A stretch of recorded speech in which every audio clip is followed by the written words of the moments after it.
आज जब धरती माता के प्रति सारा विश्व चिंतित है, जिस प्रकार से उर्वरक के कारण हमारी धरती माता की शहद दिनों दिन बिगड़ता जा रही है, हमारी धरती माता की उत्पादकता क्षमता खत्म होती चली जा रही है, कम होती चली जा रही है। और उस समय मैं मेरे देश के लाखों किसानों का आभार व्यक्त करना चाहता हूं, जिन्होंने प्राकृतिक खेती का रास्ता चुना है और हमारी धरती माता की सेवा करने का भी उन्होंने बीड़ा उठाया है। और इस बार बजट में भी हमने प्राकृतिक खेती को बल देने के लिए बहुत बड़ी योजनाओं के साथ बहुत बड़ा बजट में प्रावधान किया है। मेरे प्यारे देशवासियों, आज दुनिया की स्थिति में देखता हूं, पूरा विश्व होलिस्टिक हेल्थ केयर की तरफ मुड़ा है और तब उनको ऑर्गेनिक फूड ये उनकी प्रथम पसंद बनी है। आज विश्व के लिए ऑर्गेनिक फूड का अगर कोई फूड बास्केट बन सकता है तो मेरे देश का किसान बना सकता है, मेरा देश बन सकता है।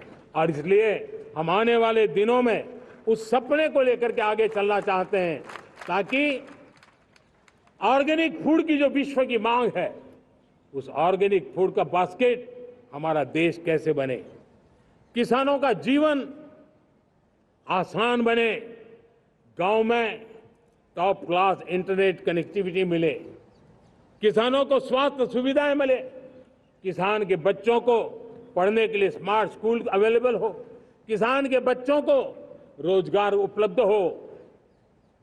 छोटी छोटे खेती के टुकड़ों पर पूरा परिवार आज जीना बड़ा मुश्किल हो रहा है, तब उनके नौजवानों के लिए वो स्किल मिले ताकि उनके नए रोजगार मिले, नए आय के साधन बने। इसका एक कॉम्प्रिहेंसिव प्रयास हम कर रहे हैं। बीते वर्षों में वुमेन लेड डेवलपमेंट मॉडल पर हमने काम किया है। इनोवेशन हो, एम्प्लॉयमेंट हो, एंटरप्रेन्योरशिप हो, हर सेक्टर में महिलाओं के कदम बढ़ते जा रहे हैं। महिलाएं सिर्फ भागीदारी बढ़ा रही है ऐसा नहीं, महिलाएं नेतृत्व दे रही है। आज अनेक क्षेत्रों में, आज हमारे रक्षा क्षेत्र में देखिए, हमारा एयरफोर्स हो, हमारी आर्मी हो, हमारी नेवी हो, हमारा स्पेस सेक्टर हो, आज हमारी महिलाओं का हम दमखम देख रहे हैं देश के लिए। लेकिन दूसरी तरफ कुछ चिंता की बातें भी आती हैं और मैं आज लाल किले से फिर बार एक अपनी पीड़ा व्यक्त करना चाहता हूं। एक समाज के नाते हमें गंभीरता से सोचना होगा कि हमारी माताओं, बहनों, बेटियों के प्रति जो अत्याचार हो रहे हैं, उसके प्रति देश का आक्रोश है, जन सामान्य का आक्रोश है। इस आक्रोश को मैं महसूस कर रहा हूं। इसको देश को, समाज को, हमारी राज्य सरकारों को गंभीरता से लेना होगा। महिलाओं के विरुद्ध अपराधों की जल्द से जल्द जांच हो, राक्षसी कृत्य करने वालों को जल्द से जल्द कड़ी सजा हो, वो समाज में विश्वास पैदा करने के लिए जरूरी है।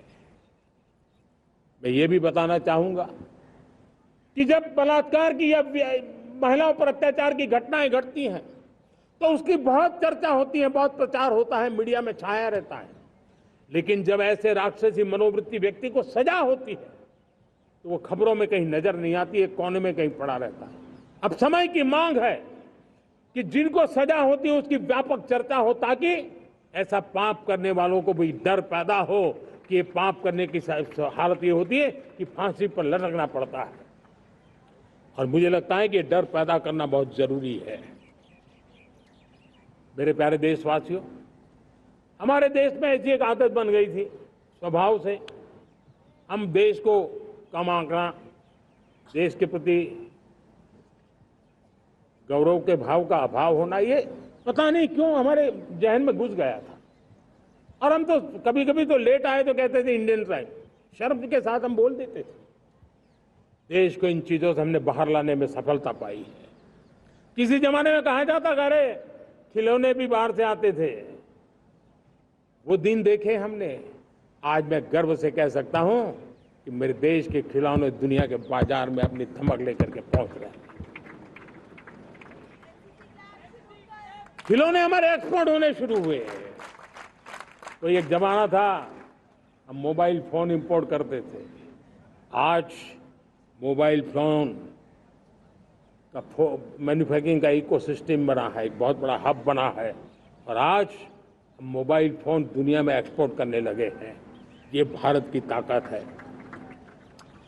साथियों, भविष्य के साथ सेमीकंडक्टर जुड़ा हुआ है, आधुनिक टेक्नोलॉजी जुड़ी है, एआई जुड़ा हुआ है। हमने सेमीकंडक्टर मिशन पर काम शुरू किया है। हर उपकरण में मेड इन इंडिया चिप क्यों न हो, क्यों ये सपना मेरे देश का नौजवान देखे। टैलेंट यहाँ है, सारे इस प्रकार के रिसर्च काम हिंदुस्तान में होते हैं, तो अब प्रोडक्शन भी हिंदुस्तान में होगा, सेमीकंडक्टर का काम भी हिंदुस्तान में होगा, और हम एंड टू एंड सॉल्यूशन दुनिया को देने की ताकत रखते हैं, और हम उसको साथियों एक जमाना हमने देखा है 2G के लिए हम कैसा संघर्ष करते थे। आज हर उपकरण में हम देख रहे हैं हम तेजी से आगे बढ़े, और 5G जिस तेजी से पूरे देश में रोल आउट हुआ, हिंदुस्तान के करीब करीब सभी क्षेत्रों में 5G पहुंच गया। वो विश्व में तेज गति से 5G पहुंचाने में हम आगे रहे। और देश साथियों, मैंने कहा हम रुकने वाले नहीं हैं। 5G पे रुक जाना हमें मंजूर नहीं है। हम 6G पर अभी से मिशन मोड में काम कर रहे हैं, और विश्व में हम उसमें भी अपनी धमक जमाएंगे, ये मैं विश्वास से कहता हूं। मेरे प्यारे साथियों, डिफेंस सेक्टर हमारी आदत हो गई थी। डिफेंस बजट कितना ही क्यों न हो, लेकिन कभी कोई सोचता नहीं था कि डिफेंस बजट बढ़ा तो जाता कहां है। डिफेंस बजट विदेशों से खरीदी में चला जाता था। अब हम चाहते हैं हम आत्मनिर्भर बने, और मैं हमारी डिफेंस फोर्सेस का हृदय से धन्यवाद करता हूं। उन्होंने हजारों ऐसी चीजें लिस्ट कर दी है। उन्होंने तय किया है कि हम विदेश से नहीं लाएंगे। राष्ट्र के लिए जीना क्या कहते हैं, ये हमारे सेना के जवानों ने दिखाया है, और उसके कारण डिफेंस के सेक्टर में हम आत्मनिर्भर होते चले जा रहे हैं। आज डिफेंस मैन्युफैक्चरिंग में भारत की पहचान बनी है, और मैं आज खुशी से कह सकता हूं कि जो देश कभी डिफेंस की हर छोटी मोटी चीज बाहर से लाता था, आज धीरे धीरे दुनिया के कई देशों में हम जो डिफेंस के इक्विपमेंट मैन्युफैक्चर कर रहे हैं वो हम एक्सपोर्ट करने लगे हैं। दुनिया में डिफेंस हब, मैन्युफैक्चरिंग हब के रूप में हम धीरे धीरे उभर रहे हैं। हम मैन्युफैक्चरिंग क्षेत्र को बढ़ावा देना चाहते हैं, क्योंकि रोजगार के लिए सर्वाधिक आवश्यक है। आज PLI स्कीम को बहुत बड़ी सफलता मिली है। FDI रिफॉर्म्स, उसने भी हमें बहुत बड़ी ताकत दी है। MSMEs को बहुत बड़ा बल मिला है, नई व्यवस्थाएं विकसित हुई है, और उसके कारण हमारा मैन्युफैक्चरिंग सेक्टर, हम दुनिया का एक मैन्युफैक्चरिंग हब बने।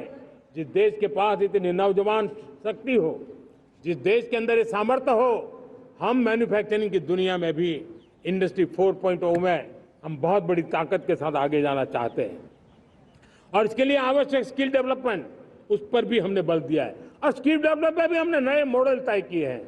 हमने जन भागीदारी को जोड़ा है, ताकि तुरंत रिक्वायरमेंट के अनुसार स्किल डेवलपमेंट हम कर सके।